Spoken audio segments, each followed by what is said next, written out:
सुनो, ओके। नमो हाँ जी, हाँ जी। हरिहंताणं, नमो सिद्धाणं, नमो वायरियाणं, नमो उवज्जायाणं, नमो लोये सव्वसाहुणं।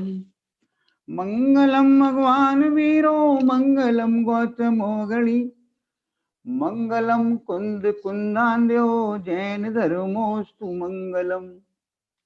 सर्वमंगल मांगल्यम, सर्वकल्याणकारकम, प्रधानम सर्वधर्माणां, जैनम जयतु शासनम, जैनम जयतु शासनम। नमः समय साराय स्वानुभूत्या चकाशते, चित्स्वभावाय भावाय सर्वभावांतरिक्षिदे।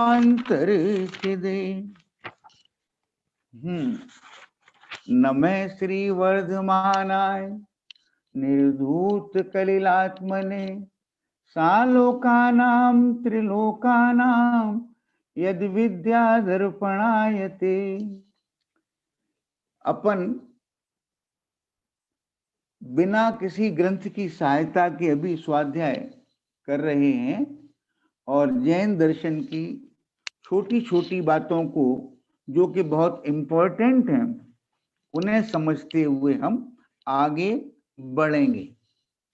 कल चर्चा आई थी अपनी कि हिंसा और अहिंसा, हिंसा किसे कहते हैं, अहिंसा किसे कहते हैं, तो चर्चा आई थी ना।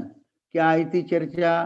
कि आत्मा में राग की उत्पत्ति होना, उसका नाम हिंसा है, और आत्मा में राग की उत्पत्ति नहीं होना, उसका नाम अहिंसा है। तो कल चर्चा आई थी अपनी कि जब भगवान है ना, भगवान के आत्मा में राग की उत्पत्ति नहीं होती, और भगवान को छोड़कर बाकी सभी जीवों के आत्मा में राग की उत्पत्ति होती है। अपन पढ़ेंगे आगे चल करके कि मुनिराज के आत्मा में भी राग की उत्पत्ति होती है। वो एक अलग प्रकार का राग है। उस राग का नाम है वात्सल्य। उस राग का नाम क्या है? उसका नाम है वात्सल्य। तो कह रहे हैं भगवान के आत्मा में राग की उत्पत्ति नहीं होती, तो आत्मा में राग की उत्पत्ति नहीं होना उसका नाम अहिंसा, और राग की उत्पत्ति होना उसका नाम हिंसा। तो अहिंसा क्या हुआ? भगवान बनना या भगवान बनने की कोशिश करना, इसका नाम अहिंसा। तो कह रहे हैं ये परम धर्म है, अहिंसा परमो धर्म है। जैनियों का परम धर्म, सर्वोत्कृष्ट धर्म भगवान बन जाना है। तो ये अपनी चर्चा कल आई थी। तो ये चर्चा जहां पर आई है, ये चर्चा जहां पर आई है, पुरुषार्थ सिद्धि उपाय नाम के ग्रंथ में आई। बहुत सुंदर ग्रंथ है, कभी मौका लगे तो उसको पढ़ने की कोशिश करना, और अगर हम पढ़ा पाए तो आपको पढ़ाएंगे। वहां जब आचार्य श्री 5 पापों की चर्चा करते हैं कि पाप तो 5 होते हैं, तो एक बहुत सुंदर बात कहते हैं। वो बहुत सुंदर बात कहते हैं, बहुत सुंदर बात कहते हैं कि भैया पाप तो एक ही है, पाप तो एक ही है, और उसका नाम है हिंसा। क्या बोला? थोड़ा लग रही होगी ऊंची बात है, ये बहुत जैन दर्शन की बेसिक बात है कि पाप तो एक ही है, उसका नाम है हिंसा। यानी आत्मा है, आत्मा के अंदर अनंत गुण हैं, और ये आत्मा पर में उलझा, राग द्वेष हुए, इसका नाम हिंसा। तो कह पाप तो एक ही है, बाद में उसके 5 नाम पड़ जाते हैं। जो आत्मा में नहीं जुड़ पाता वो कहीं ना कहीं तो जुड़ेगा, तो जहां जुड़ा है वहां उसके जैसे परिणाम हुए, उसके हिसाब से हिंसा हुई, झूठ हुआ, चोरी हुई, कुशील हुआ, अपरिग्रह अपरिग्रह हुआ। तो कह रहे प्रकारांतर से 5 नाम पड़ जाते हैं। मूल पाप, मूल पाप, ठीक है। मूल पाप क्या है कि अपने आत्मा से बाहर रहना। देखो आत्मा है ना, आत्मा है, और आत्मा अनंत गुणों का स्वामी है, और इसमें मुख्य गुण जो है वो ज्ञान है, और ज्ञान के कारण हम जानते हैं। तो हम आत्मा हैं, हमारे पास ज्ञान है, तो ज्ञान किसका है कि आत्मा का है, और ज्ञान आत्मा को जाने तो आत्मा परमात्मा बनने के मार्ग पे लग जाता है, और ज्ञान पर को जानने जाए तो आत्मा परमात्मा बनने के मार्ग पर नहीं लगता। इसका मतलब क्या हुआ? इसका मतलब ये हुआ कि ज्ञान आत्मा में लगा, उसका नाम अहिंसा, और ज्ञान आत्मा में नहीं लगा, बाहर गया, उसका नाम हिंसा। बाहर गया उसका नाम हिंसा। अब बाहर गया, देखो आत्मा क्या है, समझ पा रहे हैं मेरी बात को? कुछ लोगों को मुश्किल लग रहा है क्या है? मुश्किल लग रहा है? बोलो भैया, गुंजन पाटनी, मुश्किल लग रहा है आपको?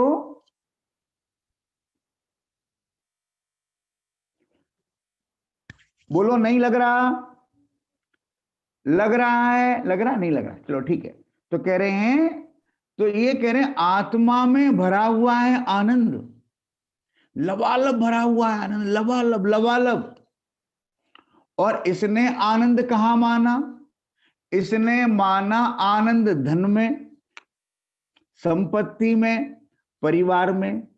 तो इनमें जो उलझा हुआ है उसको ये पाप होंगे ही होंगे। हिंसा होगी, झूठ भी बोलेगा, है, चोरी भी करेगा, कुशील सेवन भी करेगा। इनकी चर्चा अपन बाद में करेंगे। तो बहुत सुंदर बात कहते हैं अरविंद जी, आचार्य अमृत चंद्र जी पुरुषार्थ सिद्धि उपाय में कहते हैं, आत्मा का ज्ञान, आत्मा से बाहर रहे, यही एक पाप है। और आत्मा से बाहर रहता है तो कहां रहता है? इसमें गया तो ये हुआ, इसमें गया तो ये पाप हुआ, इसमें गया तो ये पाप हुआ, और इसमें गया तो ये पाप हुआ। मूल पाप, मूल पाप तो आत्मा से बाहर रहना है। बात समझ में आई? तो उस ज्ञान को अपन बोलते हैं उपयोग। क्या बोलते हैं? उपयोग। उपयोग किसे बोलते हैं? अपना जो ज्ञान है, ज्ञान के व्यापार को उपयोग बोलते हैं। ज्ञान का व्यापार क्या है? ज्ञान का व्यापार क्या है? सबका अपना अपना व्यापार होता है। किसी का व्यापार कपड़े की दुकान है, किसी का व्यापार कुछ है, कोई यानी कोई नौकरी कर रहा है। आचार्य कुंद कुंद का भी व्यापार है, आचार्य कुंद कुंद भी व्यापारी हैं, बहुत बड़े व्यापारी हैं। आचार्य कुंद कुंद कहते हैं, मैं तुम्हें तुम्हारा परमात्म स्वरूप समझाऊं, ऐसा मैंने व्यापार किया है, ये मेरा व्यापार है। समय सार जी की 5 नंबर की गाथा में आचार्य श्री कहेंगे कि तुम्हें आत्मा समझाना, आत्मा का परमात्मा स्वरूप समझाना, ये मेरा व्यवसाय है। अब देख लो आपके व्यवसाय क्या क्या चल रहे हैं, कौन कौन से व्यापार चल रहे हैं आपके, हैं? तो क्या बात चल रही थी? तो बात चल रही थी ज्ञान का व्यापार। तो आप इस समय मेरे को जान रहे हैं, तो ये कहेंगे आपका उपयोग मेरे में लगा हुआ है, के जैन में लगा हुआ है, और के जैन में कम लगा हुआ है। आपका उपयोग जो आप सुन रहे हैं उसमें लगा हुआ है ना? तो आपका उपयोग जिनवाणी के श्रवण में लगा हुआ है। आपका ज्ञान कहां लगा हुआ है? जिनवाणी के श्रवण में। तो ये क्या हुआ कि आपका उपयोग, आपका उपयोग। अब देखो कुछ लोग ऐसे हो सकते हैं जो हमारे सामने बैठे हुए हैं और जिनके कान तक जिनवाणी की बात भी जा रही है और उनके कुछ उधेड़ बुन चल रही है। तो इसका मतलब क्या? बैठे तो हैं यहां पर, लेकिन उपयोग कहीं और लगा हुआ है। तो उपयोग माने आपका ज्ञान जिसको जान रहा है, तो जानने की जो क्रिया है उसका नाम उपयोग है। समझ में आ रही है बात सोनल? समझ में आ रही है? ज्ञान का व्यापार, ज्ञान की जानने की जो क्रिया है उसका नाम उपयोग है, और आत्मा में जानने की जो क्रिया है ये हमेशा होती है, एक समय के लिए भी जानने की क्रिया बंद नहीं होती। उपयोग एक समय के लिए भी अपना कार्य न करे ऐसा नहीं होता। इसलिए देखिए, सुनिए, इसलिए उपयोग को आत्मा का लक्षण कहा है। जैसे मिठास है ना, मिठास, चीनी का लक्षण क्या है कि मिठास, तो मिठास चीनी में हमेशा पाई जाती है। नमक का लक्षण है नमकीनपना, हमेशा पाया जाता है। ऐसे ही आत्मा में ज्ञान का व्यापार निरंतर चलता रहता है, और ज्ञान के व्यापार को कहते हैं उपयोग। तो उपयोग आत्मा का लक्षण है। जब आपको लगता है कि आप सो गए, तब भी आपका ज्ञान जागता है, और आपको सपने दिखाई पड़ते हैं। वो सपने क्या हैं? वो ज्ञान का व्यापार चल रहा। ज्ञान का व्यापार एक समय के लिए भी बंद नहीं होता। तो उपयोग को आत्मा का लक्षण कहा। समझ में आ रही है बात? जिसकी समझ में नहीं आ रही है वो बताओ मेरे को। चंद्रशेखर, समझ में आ रही है? आ रही है तो सर यूं करो, और नहीं आ रही है तो यूं करो। सारी समझ में आ रही है तो यूं करो, आधी आ रही है तो यूं करो, थोड़ी आ रही है तो यूं करो, नहीं आ रही है तो यूं करो। ठीक है? हाँ, तो उपयोग को आत्मा का लक्षण कहा। इसीलिए तत्वार्थ सूत्र में एक सूत्र लिखा गया है, उपयोगो लक्षणम। उपयोग आत्मा का लक्षण है। और आपका उपयोग जहां रहता है, आपका उपयोग जहां रहता है उसके अनुसार कर्म बनते हैं। आप कल चर्चा आई थी ना कि जैन दर्शन में कर्मों का बंधन भावों से होता है। भाव माने आपके उपयोग से होता है, आपके परिणाम से होता है, क्रिया से नहीं होता। कल चर्चा आई थी ना। जैसे अपन बात करें कि मंदिर में हैं, भगवान के सामने खड़े हैं, भगवान की स्तुति बोल रहे हैं, और उपयोग घर में लगा हुआ है कि वहां पर साहब ये हो गया होगा, वो खाना बन गया होगा, पता नहीं बहू ने दाल में छौंक लगाया होगा कि नहीं लगाया होगा। तो बोलो, तो है मंदिर में और उपयोग वहां लगा हुआ है। अब मान लो किसी को भूख लग रही है, बहुत तेज भूख लग रही है, बहुत तेज भूख लग रही है, तो भूख लग रही है शरीर में, और जानना किसका, जान कौन रहा है? जान कौन रहा है? शरीर जान रहा है कि आत्मा जान रहा है? तो आत्मा हमेशा कुछ न कुछ जानता है। जानने की क्रिया आत्मा में हमेशा होती है, एक समय के लिए भी वो क्रिया बंद नहीं होती। इसलिए उपयोग को आत्मा का लक्षण कहा है। ये उपयोग 3 प्रकार का होता है। ये उपयोग जिस ट्रैक पर हम चल रहे हैं, जिस लाइन पे गाड़ी जा रही है, उस पर चलें या ट्रैक को बदलें? बोलो। आपको बताएं कि महावीर स्वामी हैं, उनका चिन्ह शेर है, उनकी कहानी सुनाएं आपको। आपको बताएं भगवान आदिनाथ हैं, उनका चिन्ह वृषभ है, वो कहानी सुनाएं। वो कहानी सुननी है आपने, या अपने आत्मा का स्वरूप समझना है? जैन धर्म क्या है कि जैन धर्म आपको मिला है, आप जैन कुल में जन्म लिया है, जिनवाणी मिली है। इसका सबसे सुंदर उपयोग है कि अपने आत्मा को समझ करके अपने आत्मा को परमात्मा बनने के मार्ग पर लग जाएं हम। ये इसका उपयोग है। तो इसमें बोलो, इसी लाइन पे चल रहे हैं अपन या लाइन चेंज करें? बोलो बोलो अमृता, क्या ख्याल है? तो ये कह रहे हैं ये उपयोग 3 प्रकार का होता है। एक होता है अशुभ उपयोग, एक होता है शुभ उपयोग, और एक होता है शुद्ध उपयोग, है ना? क्या बोला हमने शेखर? एक अशुभ उपयोग, एक शुभ उपयोग, और एक शुद्ध उपयोग। अशुभ उपयोग जो है ना, समझना ध्यान से। अशुभ उपयोग चोरी का भाव, ठीक है ना, धोखा देने का भाव, झूठ बोलने का भाव, असावधानी से हिंसा हो जाने का भाव, जानबूझ करके हिंसा करने का भाव, ये तो अशुभ उपयोग है ही। लेकिन भोजन करने का भाव, भोजन करने का भाव, इंद्रियों के विषयों का सेवन करने का भाव, व्यापार करने का भाव, ये सब भी अशुभ उपयोग है। देखना शशि जैन, समझो बात को। आप अपने लिए भोजन बना रहे हो, ये अशुभ उपयोग है। आपका उपयोग अपने लिए भोजन, अपने परिवार के लिए भोजन बनाने में लगा हुआ है, ये अशुभ उपयोग है।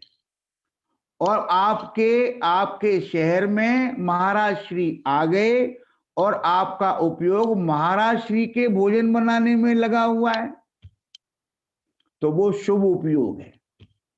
तो भोजन बनाने में लगा हुआ उपयोग शुभ भी हो सकता है, अशुभ भी हो सकता है।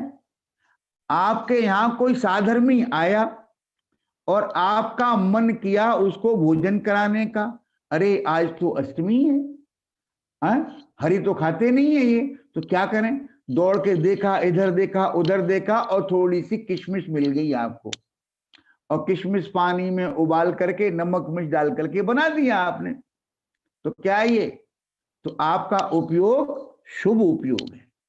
तो जो उपयोग शुभ है या अशुभ है, इसका संबंध क्रिया से नहीं है। शेखर, क्रिया तो भोजन बनाने की हो रही है, लेकिन भोजन बनाते समय आपका उपयोग, आपकी दृष्टि में क्या है, बेटा आएगा, खाना खाएगा, बहुत अच्छा लगेगा, खुश हो जाएगा आज तो, है ना, तो कह रहे ये अशुभ उपयोग है। तो उपयोग 3 प्रकार का है, खाली खाने की बात नहीं है। कोई व्यापार करता है, टैक्स की चोरी करता है, वो भी अशुभ उपयोग है। और कोई व्यापार करता है और टैक्स की चोरी नहीं करता, वो भी अशुभ उपयोग है। एक अन्याय अनीति वाला है और एक न्याय नीति वाला है। न्याय नीति वाला है वो भी कह रहे हैं अशुभ उपयोग है।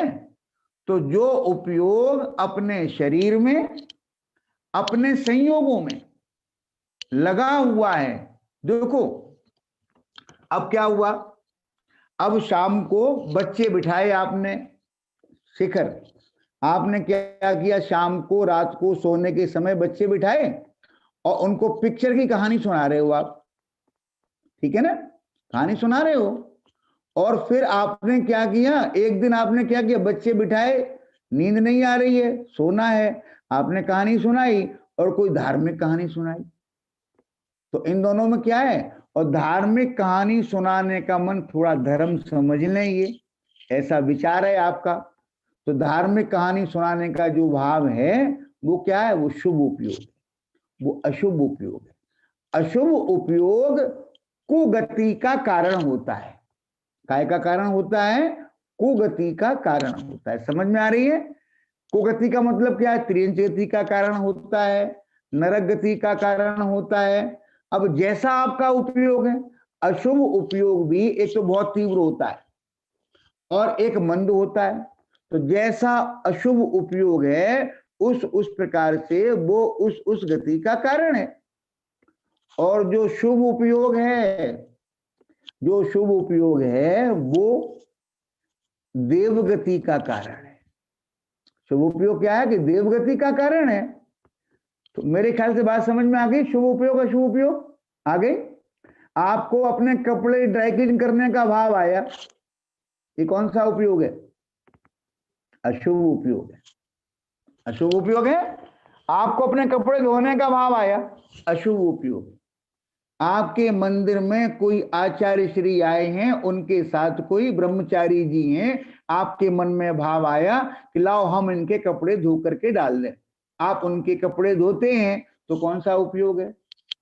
आपने कपड़े धोए नहीं, आप घर से गए, लाओ कपड़े लेकर के आते हैं, धोएंगे, और वहां मालूम पड़ा कि आपसे पहले कोई बाजी मार ले गया, वो धोने चला गया, तब भी आपका शुभ उपयोग हुआ। तो ये शुभ उपयोग काय का कारण है? देवगति का कारण है। ठीक है, अब ये देवगति आपको बड़ी अच्छी लग रही होगी, चर्चा करते हैं। और एक है तीसरा उपयोग है शुद्ध उपयोग। शुद्ध उपयोग का मतलब है कि चारों तरफ से आपका उपयोग समेट करके, चारों तरफ से आपका उपयोग सिमट करके अपने आत्मा में लगे और आपको आत्मानुभव हो जाए, उसका नाम शुद्धोपयोग है। समझ में आ रही है शेखर? उसका नाम शुद्धोपयोग है। और ये शुद्धोपयोग ना तो नरक गति का कारण है, ना देवगति का कारण है, ये आपके मोक्ष का कारण है। जैसे जैसे आपको शुद्धोपयोग होता जाता है, वैसे वैसे आपके कदम मोक्ष की तरफ बढ़ते चले जाते हैं। अब वो शुद्धोपयोग हो कैसे?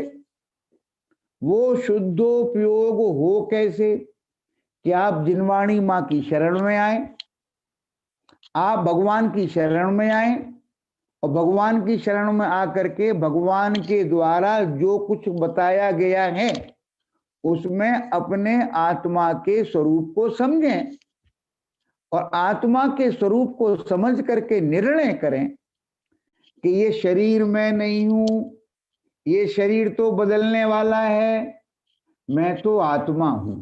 क्या हो तुम? अमृता। क्या हो तुम? आत्मा हूं। आत्मा हूं, आत्मा हूं, ऐसा कहने से कार्य नहीं चलता। कैसे कार्य चलता है? जिनवाणी की शरण में आकर के, जिनवाणी माता की शरण में आकर के अपने उपयोग को जिनवाणी में लगा करके, जिनवाणी में जो कुछ कहा गया है उसको समझ करके, जब आप धीरे धीरे ये समझते हैं कि मैं शरीर नहीं हूं, मैं स्त्री नहीं हूं, मैं पुरुष नहीं हूं, मैं तो आत्मा हूं, मैं तो आत्मा हूं। और जब आप अपने को आत्मा समझने लगते हैं ना, अभी एक स्टेप और आगे है। तो आचार्य श्री कहते हैं कि तुम आत्मा हो, तुम आत्मा हो, तुम परमात्मा हो। तुम्हारे आत्मा में परमात्मपना है, और उस परमात्मपने की अपेक्षा तुम परमात्मा हो। और परमात्मा है वो भरे हुए हैं कैसे? परमात्मा है वे भरे हुए हैं अपने आनंद से। तो तुम भी अपने आनंद से भरे हुए हो, तुम भी भगवान जैसे आनंद से भरे हुए परमात्मा हो। ठीक है ना? ऐसा आप निर्णय करते हैं और निर्णय करके इसका अभ्यास करते हैं, तो एक दिन ऐसा आता है कि आपका जो उपयोग है ना, बाहर से अपने आप सिमटने लगता है और आत्मा की तरफ आता है, और आपको आत्मानुभूति हो जाती है। उस आत्मानुभूति का नाम है शुद्धोपयोग। समझ में आ रही है रूपाली? बोलो। उस आत्मानुभूति का नाम शुद्धोपयोग है। ये शुद्धोपयोग जिसको होता है उसके जीवन में चमत्कार होता है, और वो जो प्राणी है, वो प्राणी भगवान बनने के मार्ग पे लग जाता है। तो भगवान बनना क्या है? शुद्धोपयोग का फल भगवान बनना है। तो क्या बताया? शुभ उपयोग, अशुभ उपयोग और शुद्धोपयोग। महेश जी समझ में आई बात की नहीं आई?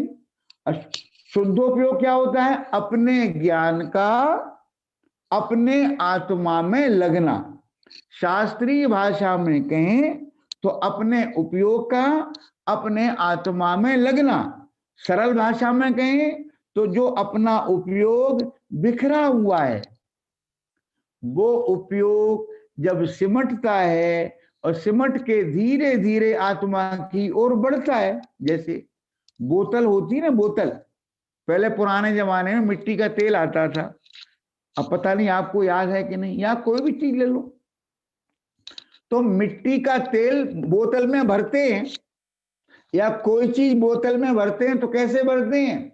एक कीप लगाते हैं, कीप लगाते हैं तो कीप क्या करता है, आप डालते हो कीप में सामान, वो मोटी धार से पतली धार से, और वो बिल्कुल सूक्ष्म होकर के वो उस बोतल के अंदर चला जाता है, ठीक है ना। अगर आपने कीप नहीं लगाया तो क्या होगा कि वो तेल फैलेगा, बोतल में थोड़ा जाएगा या नहीं जाएगा। ऐसे ही अपना उपयोग जो बिखरा हुआ है, जब अपने परमात्म स्वरूप को आप समझते हो तो आपके उपयोग में एक कीप लग जाता है, और कीप लग जाने से क्या होता है कि आपका उपयोग धीरे धीरे सूक्ष्म होता है, आत्मा की तरफ आता है, आत्मा अच्छा लगता है, अपना परमात्म पने का विचार कर करके आपको उल्लास आता है, और एक दिन आपको आत्मानुभूति हो जाती है। आत्मानुभूति का नाम है शुद्धोपयोग। समझ में आई? तो अपना टारगेट क्या है? अपना टारगेट है शुद्धोपयोग। और शुद्धोपयोग जिसका टारगेट होता है, सुनना भैया, शुद्धोपयोग जिसका टारगेट होता है उसके जीवन में अशुभ उपयोग कम होता चला जाता है, और सहजपने शुभ उपयोग बढ़ता जाता है। स्वाध्याय करेगा, भगवान के दर्शन करेगा, गुरुओं की वाणी सुनेगा, जहां आत्मा परमात्मा का स्वरूप समझाया जा रहा है, ऐसे शिविरों में जाएगा, ऐसे स्थानों में जाएगा, अखबार पढ़ना कम हो जाएगा, टीवी देखना कम हो जाएगा, गप्पे लगाना बंद हो जाएगा। तो अखबार पढ़ना, टीवी देखना, गप्पे लगाना, तरह तरह के पकवान पढ़ना, रात को यूट्यूब देखना, धीरे धीरे अशुभ उपयोग कम होता जाएगा और शुभ उपयोग बढ़ता जाएगा। तो अगर वो शुभ उपयोग शुद्धोपयोग के लक्ष्य से हुआ है, देखो मुझे लग रहा है कि हमारे ग्रुप में सब लोग काफी समझदार बैठे हुए हैं, इसलिए अपन ये बातें कर सकते हैं। तो जिसका शुद्धोपयोग के लक्ष्य से शुभोपयोग हुआ है, तो वो शुभ उपयोग शुद्धोपयोग को साधता है। आत्म आप क्या कर रहे हो? आप क्या कर रहे हो? हमारी बात सुन रहे हो ना? चिंतन कर रहे हो कि नहीं कर रहे हो? ये क्या है? शुभोपयोग। ठीक है ना? अब आती है बात। तो शुभोपयोग, अगर शुद्धोपयोग नहीं है, अब यहां पर एक बात कहनी है। तो क्या बात चल रही है कि उपयोग तीन प्रकार का, अशुभ उपयोग, शुभ उपयोग और शुद्ध उपयोग, तीन प्रकार। अब यहां पर एक बात कहनी है, आपको शुभ उपयोग अच्छा लगता है, भगवान के दर्शन करना अच्छा लगता है, दया करना अच्छा लगता है, दान देना अच्छा लगता है, तीर्थ यात्रा करनी अच्छी लगती है। अगर ये चीजें आपको अच्छी लगती हैं, एक कड़क बात कहने जा रहा हूं, अगर ये चीजें अच्छी लगती हैं और आपका जीवन इनमें ही चलता है ना, अगर आपको ये चीजें अच्छी लगती हैं और आपका उपयोग इनमें ही रहता है, लेकिन आत्म स्वरूप का निर्णय नहीं करते, ये आत्मा परमात्मा कैसे बन सकता है इस विधि को नहीं सीखते, शुद्धोपयोग का पुरुषार्थ नहीं करते, सम्यक दर्शन का पुरुषार्थ नहीं करते, ठीक है ना। तो क्या होता है, मात्र शुभ उपयोग शुभ उपयोग शुभ उपयोग, अशुभ उपयोग से हट करके शुभ उपयोग में आ गए। वो शुभ उपयोग आपको देव गति में ले जा करके रखेगा।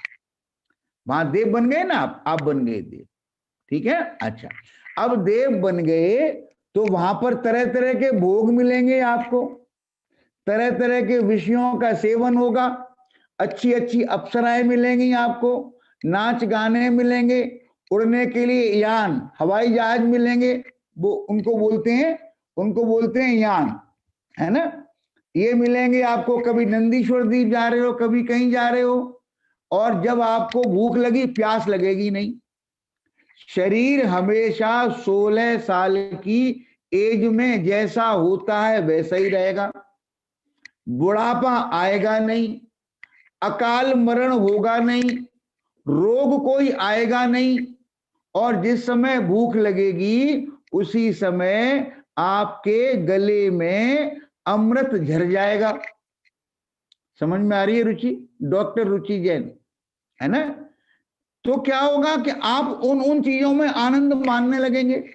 आपको लगेगा वाह क्या मजा आ रहा है, क्या आनंद आ रहा है, ये जो अमृत झरा है ना मेरे गले में, ऐसा भोजन तो कभी किया ही नहीं, इतना स्वाद तो कभी आया ही नहीं।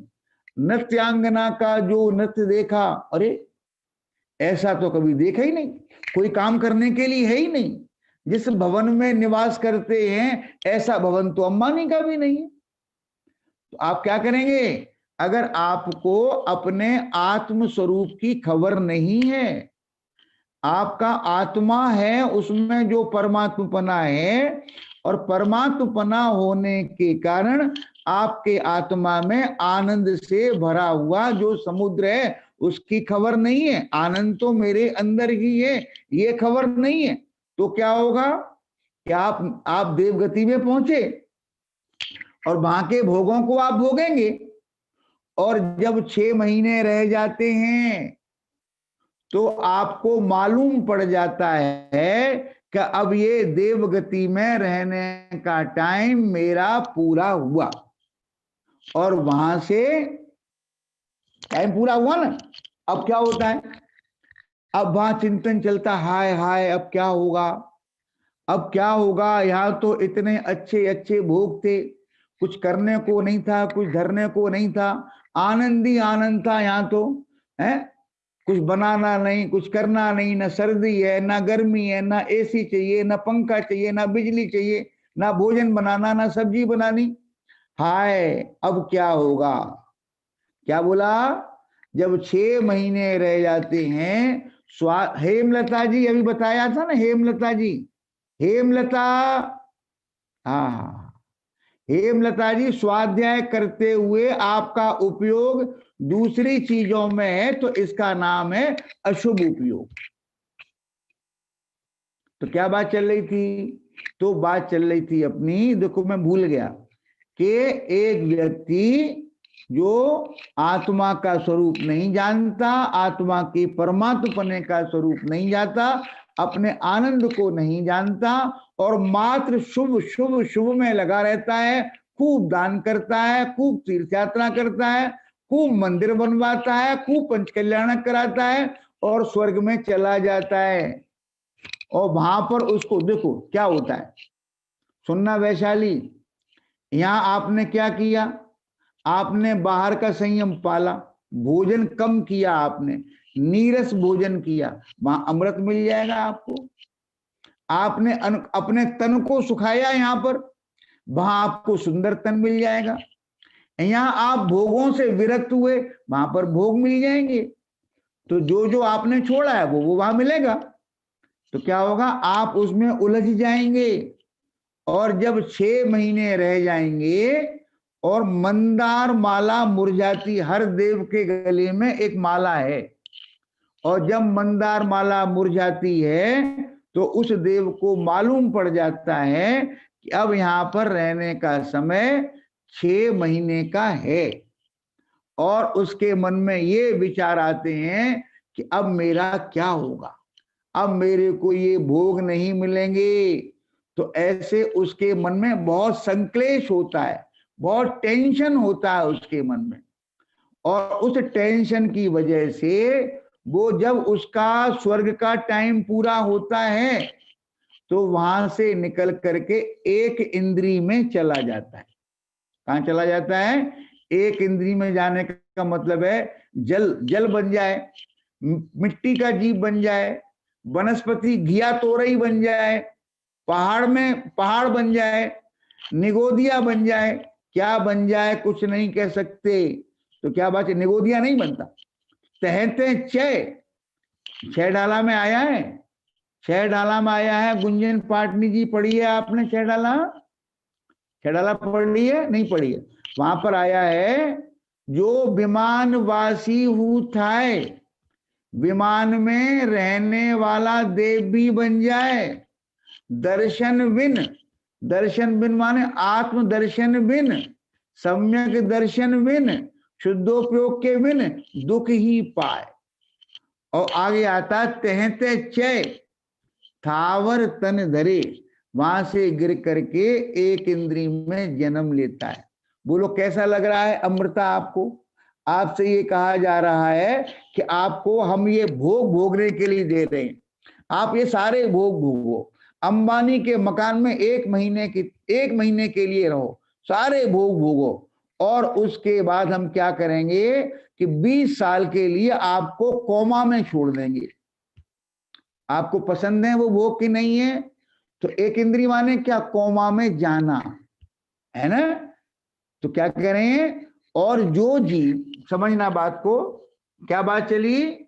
जिस जीव को सम्यक दर्शन नहीं हुआ, जिसको शुद्धोपयोग नहीं हुआ, जिसने अपने आत्मा का निर्णय नहीं किया, अपने परमात्मपने का निर्णय नहीं किया, मेरे अंदर अनंत आनंद का भंडार है ऐसा निर्णय नहीं किया, वो जीव शुभ उपयोग के बल पर देवगति में चला जाएगा, वहां के भोगों में आनंद मानेगा, आसक्त होकर के आनंद मानेगा, और जब वहां से चलने का टाइम आएगा तो हाय हाय करेगा, और हाय हाय करने में उसी समय उसको अगली गति का बंद होगा, तो अगली गति खोटी गति मिलेगी। ठीक है। अब दूसरी बात, एक जीव, दूसरा जीव जिसने आत्मा का स्वरूप समझा, आत्मा के अंदर जो परमात्मा बना है उसका स्वरूप समझा, मैं परमात्मा बन सकता हूं ऐसी अपनी शक्ति को समझा, अपने अंदर परमात्मा जैसा आनंद भरा हुआ इसको समझा, और सम्यक दर्शन ले लिया, शुद्धोपयोग हो गया, आत्मा का ज्ञान आत्मा में लग गया, आत्मानुभूति हो गई, सम्यक दर्शन हो गया। ऐसा जीव भी जब मरण को प्राप्त होगा व्यक्ति, तो वो भी स्वर्ग में जाएगा, वो भी सारे भोगों को भोगेगा, लेकिन भोगों को भोगते हुए वो इस बात को नहीं भूलेगा कि सच्चा आनंद तो मेरे आत्मा के अंदर है, सच्चा आनंद तो मेरी प्रभुता के अंदर है, आनंद का भंडार तो मैं हूं, ये सामने जो भोग दिखाई देते हैं ये तो क्षणिक भोग हैं, ये तुच्छ प्रकार का सुख है, ये सुख नहीं है, सुख लगता है लेकिन ये सुख है नहीं, सच्चा सुख तो मेरे अंदर है। ऐसा जो उसका निर्णय है, किसका निर्णय है? जो सम्यक दृष्टि जीव है उसका निर्णय है। ऐसा निर्णय होने के कारण स्वर्ग में सुखों को भोगते हुए भी वो अपने उस आनंद को ही भोगने की कोशिश करता है, और जब स्वर्ग से निकलने का टाइम आता है उसको मालूम पड़ता है कि अब मेरे को जाना पड़ेगा, तो उसको टेंशन नहीं होती। वो जानता है कि जब मैं स्वर्ग में नहीं था तब भी मेरा प्रभु तो मेरे अंदर था, जब मैं स्वर्ग में नहीं था तब भी मेरा आनंद मेरे अंदर था, और स्वर्ग में होने पर भी मेरा आनंद, मेरा प्रभु मेरे अंदर है। और स्वर्ग से निकल के जिस गति में जाऊंगा, जहां पर भी जाऊंगा, वहां पर भी मेरा आनंद से लबालब भरा हुआ परमात्मा मेरे अंदर ही है, रहेगा, ऐसा उसका निर्णय होता है। नतीजा क्या होता है? उसको मरने से भय नहीं लगता, कौन सी गति में जाऊंगा ये भय उसको नहीं लगता, तो उसको खोटी गति का, नीची गति का बंध नहीं होता, और वो जीव वहां से निकल करके मनुष्य बनता है, और मनुष्य बनने पर फिर दोबारा साधना बढ़ाता है, अपनी साधना बढ़ाता है, बढ़ा करके फिर स्वर्ग जाता है, और धीरे धीरे अपनी साधना को बढ़ाते बढ़ाते वो जीव मोक्ष चला जाता है।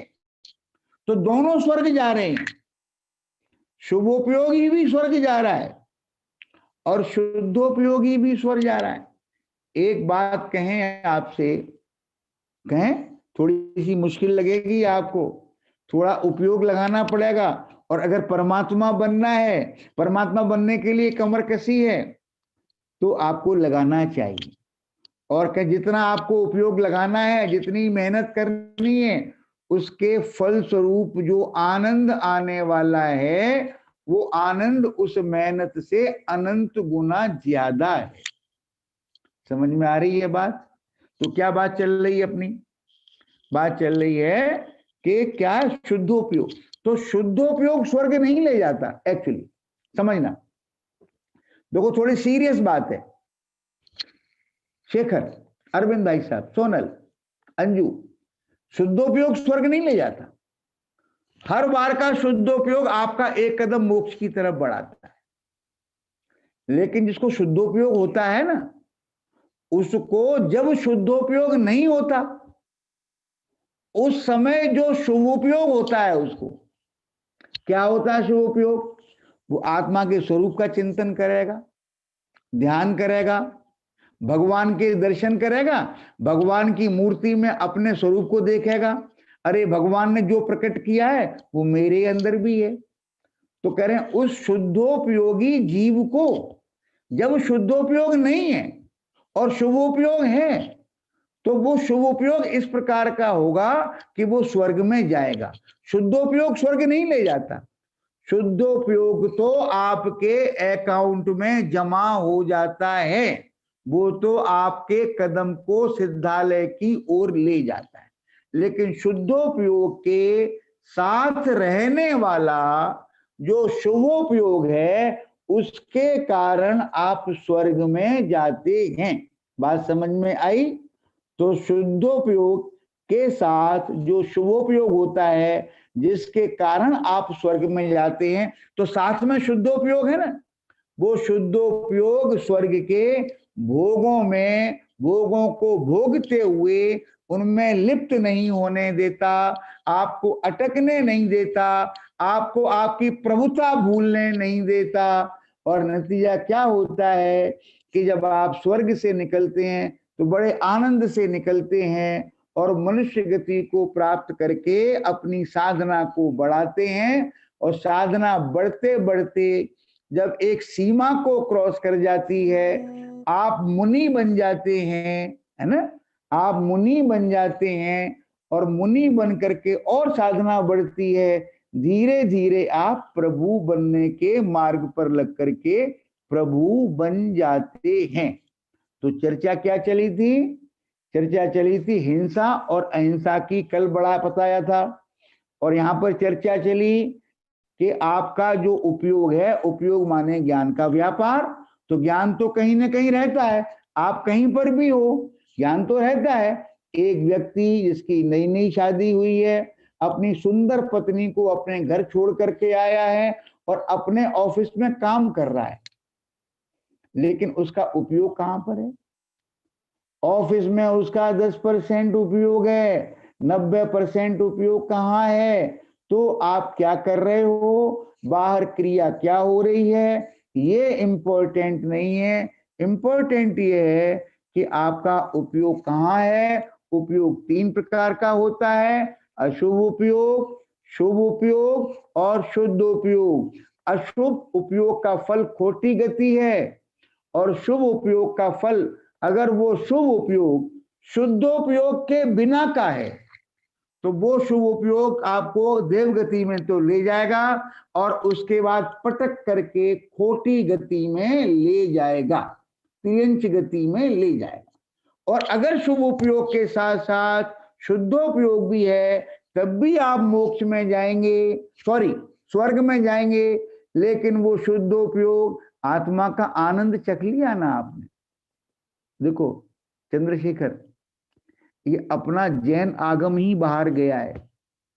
देखो ये सरदार होते हैं, सरदार कहते अमृत चख लिया, तो अमृत तो ये था, इसको समझे नहीं वो, बात तो हमारी ले गए।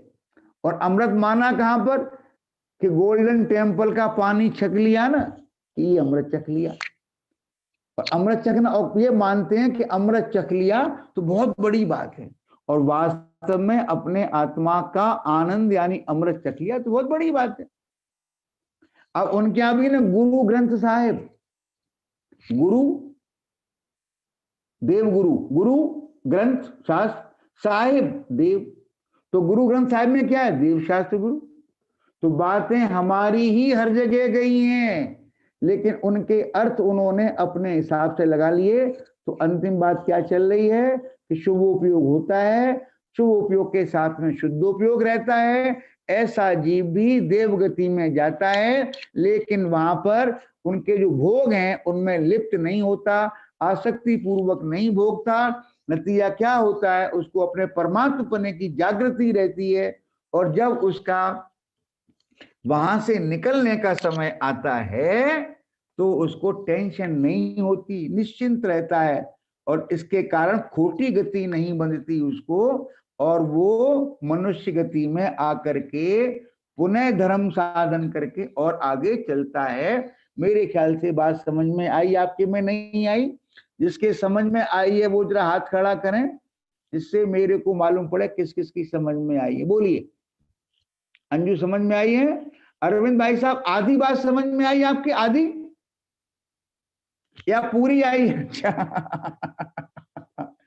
समझिए, तो मात्र शुभ उपयोग में संतुष्ट नहीं होना, अपने आत्मा के स्वरूप को समझ करके आत्मा में सदा काल रहने वाले अपने परमात्म स्वरूप को समझ करके, और परमात्म स्वरूप में आनंद लबालब भरा हुआ है ये समझ करके शुद्धोपयोग का पुरुषार्थ करना।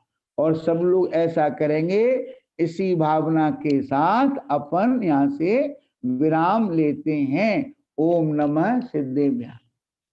निज निधि निज में बताई ये परम उपकार है, उसके लिए जिन वाणी माँ को वंदना शत बार है, वंदना शत बार है।